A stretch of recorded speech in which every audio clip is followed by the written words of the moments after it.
What's up everybody and welcome to the channel. So today looks like we got a summer storm brewing outside. You might hear some thunder and rain in today's video. Today I'm going to talk about kind of some weird things with the Lamborghini Gallardo, kind of my ownership thoughts and just some weird quirks with owning this car. Not only the car in general, but some funny things about this that I've noticed just owning a car like this. So for those of you who are new to the channel, this is my 2014 Lamborghini Gallardo. This is the childhood dream car of mine, the thing I've been working towards since I was 11 years old. So pretty wild story, of course, working towards buying this. And then for those of you who know the channel, you know my first 4 months with this car was rather interesting. So with that said, one thing I've noticed with the car, it's a 10-year-old vehicle, it's a 20-year-old platform. So there are some aspects with the Gallardo that kind of just need some tinkering. So currently I'm working on the A-pillars right now. So these are the covers for the A-pillars that of course go right here. You can see the white on it right now where I have that exposed since these are gone. But as you'll notice on the inside, this is how Lamborghini installs them. You see this plastic bracket that looks like it's hot glued. There's more brackets. Then you have some more tabs and brackets. Given the age of these, sometimes they start getting a little old and broken. On this one, as you'll notice, there we go, that bracket's gone. So it's missing some of the brackets and they've just kind of dry rotted over time, I guess, and broken off to where these sag just a little bit. And it's funny, when I bought the car, I didn't notice that. On my drive home, we drove this car 11 hours home. About hour 6 into our trip is when I noticed they were sagging a little bit. And even a lot of you guys commented on the collection day video noticing the A-pillars were both sagging down. So I didn't really notice that much. So I'm fixing that. So basically what I'm doing, just nice bit of 3M tape on here, and I should be able to adhere them. That was a... All right, we'll let Mother Nature do its thing. But the 3M tape should do a good job letting me get these nice and fixed and just basically re-adhere them to the metal. So that's just one little thing I'm working on with the car. Other than that, everything's pretty much in tip-top shape. The one thing that I just fixed up on the car is the plastic buttons.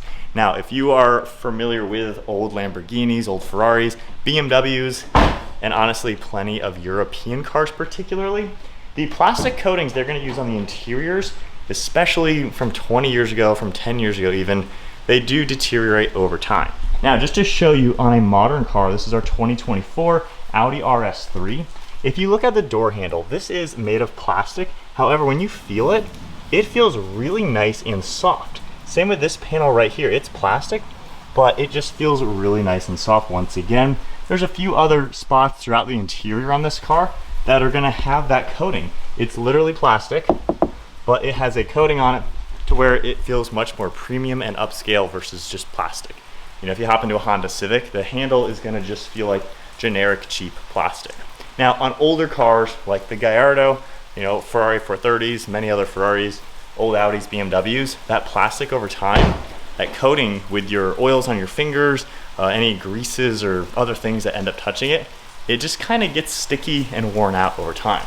Now, with the Gallardo, opening this wide door once again, disregard the hydraulic pump, that's how these cars work. But particularly on these cars, very prone to issues is the reverse button, and then the 3 buttons in the center for Sport, Auto, and Corsa. So these buttons have a plastic coating on them, just like what the Audi has, but given the technology back then was significantly different than what you get in modern cars, they got all sticky. So every time I did the reverse button or put into Sport Mode or Corsa, you saw this like brown haze, and it was kind of gunky looking, and you could see it worn out. So what I did, take some Goo Gone and actually clean them really nicely. And then I went ahead and removed the lower dash, along with removing this whole piece to get these buttons out and clean them really nicely. And now it's just back down to the bare plastic, which you can kind of hear that a little bit, but now it looks nice and clean, no gunkiness on it, and the letters themselves are nice and white, which they were all brown before. So I've cleaned them up nicely, and while it doesn't have that soft coating anymore, it honestly looks and feels a heck of a lot better. So those are kind of some little things you might want to do with a car like this just to keep it in tip-top shape. It was always kind of nasty. You press the sport button because it literally felt like brown chewing gum. It was pretty gross, but that is all cleaned up. So that's kind of the update on that. Next up, let's talk about what it's like to actually own this car, just a few things. So far, I've owned this for 9 months. I've driven it quite a lot. In the first 4 months, not so much, but in the last 3 or 4 months now, I've put about 2,000 miles on it. Just past 21,000 miles. I've actually been daily driving it quite a lot. And that is saying a lot given my wife works from home. I drive her car a lot. I drive the Supra. Most of the time I have a press car here as well. So most of the time I have like 4 cars to choose from, and I technically work from home half the time. So with that said, this car gets a lot of thumbs up, a lot of compliments, a lot of people want to take pictures. Knock on Lamborghini, it has been only ever positive things. I've never had any issues with people going crazy or anything weird. It's just been a lot of people who are really excited to see the car and say they've never seen a Lamborghini in person. So it's been pretty cool. Had a few younger kids, coming up at gas stations, want to take pictures, sit in the car, things like that. And to be honest, it's crazy to be able to be on this side of it, because literally 20 years ago, that was me walking up to a car like this at a gas station or at a car show with my jaw to the floor, just in awe of the car. And to now be the owner of a car, getting to kind of spread that to the next generation has been super cool. The last thing I want to talk about is my license plate. So in North Carolina, this is about what our license plates look like. You have 3 letters and then 4 numbers and then a dash in the middle, basically 8 characters. Funny enough, that is my random generated license plate from the state, Lam 2017. Now, in North Carolina, that has nothing to do with the car.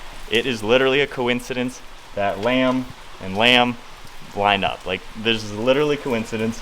2017. Now, if you're a Lamborghini person like myself, who knows these cars in and out and kind of is obsessed with the brand, there's no such thing as a 2017 Gallardo. 2015, the Huracan came out. 2017, still the Huracan. I have had so many comments in person, especially at car shows, of people thinking this is a 2017. So far, I haven't had any Lamborghini people who obviously know the car ask me about that and ask, why my license plate says Lam 2017.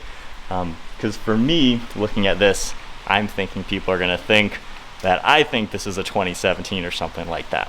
So my question to you guys is, what custom license plate should I do? Just because this kind of bugs me, because people will think it's a 2017 all the time, and just kind of bugs me because I don't want people to think that I don't know what year the Gallardos even ran from. So comment below what you think. I will have in the description my different ideas. BFS Lambo was something that I've had on my mind ever since we created this YouTube channel, Bros for Speed, BFS. So that's kind of my top pick, but also curious about doing something, playing with V10 or Bull or something like that. So comment below, what license plate should I do on the car? I think this car is worthy of the extra $60 a year to have a custom tag. It would have been awesome though, given this is 2017. How cool if I was just a couple license plates in front of this and it said Lam 2014. That would have been like the coolest thing ever. Incredibly rare, 1 in a million odds to get a perfect license plate like that, which is generated by the state. Sucks that I was just a couple off. Other than that, nothing really too crazy with owning this car. I do keep it on the battery tender probably half the time. Only keeping it on right now just because I'm constantly opening the doors, closing them, cleaning up the spots to redo the A-pillars. And every time you open the driver door, the hydraulic pump turns on. So I'm just keeping it on the tender just to make sure that's not doing anything. But honestly, the battery's never died. It's had good luck doing that since I drive it enough. Don't really see that to be something you have to do with the car. Battery must be in good condition because it's been doing fine starting for me every single day. On top of that, keeping it clean has been really easy using some of my favorite products, all the RevFast brand. We got the waterless wash, interior cleaner, and their glass cleaner. These have been really good. Given this is a low car, when I do drive this at night, the front end gets a ton of bugs. You can see just a few right now. But honestly, what I do, I just take the waterless wash, which is my favorite stuff, just give that a quick little spray, and then with one of my clean rags that I'm using for the paint, literally just wipe it off and the bugs are 100% gone. So that's how I've been just kind of keeping the car clean. I've only had to wash this maybe like 5 times in the last several months.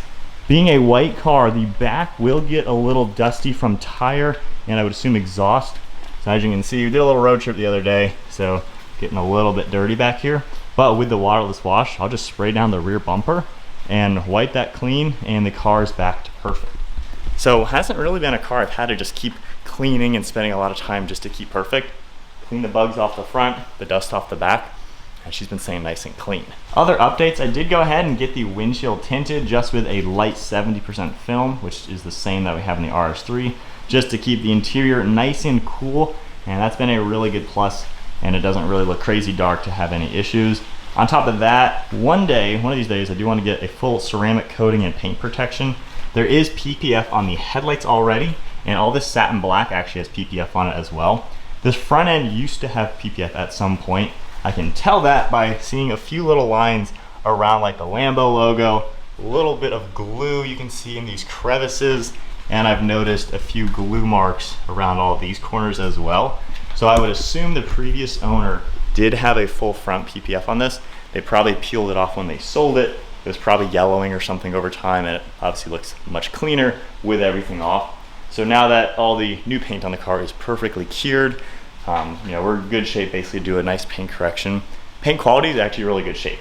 Like, there's not really many swirl marks in it, hardly any debris in the paint, so it actually looks really good all around. Even when you look at the new paint and the original 10-year-old paint, it all looks freaking perfect. So car overall is in great shape. Just need to do nice maintenance on that, probably end of season, just to clean it up nicely. But that's kind of it. Good update and a little bit of a ownership update, a review on what it's like owning this car the last several months now that I'm kind of over the initial bump and just kind of enjoying it. But comment below, what license plate should I do? Should I do something fun around the V10, around the YouTube channel, around the Bull, being a Lamborghini is a Bull? Comment below, I'd love to hear your thoughts, and when I go to renew the car, which will be later in this year, I will go ahead and do a custom tag and get something kind of cool on it and not have people think this is a 2017, which is a little funny. But anyways, hope you guys enjoyed today's quick little video. The sun is now coming out with the rain, so interesting weather here. We are getting like 3 inches of rain every couple days. Raining with the sun out, what a weird day. Anyways, comment below what do you guys think, and I will see you all in the next video.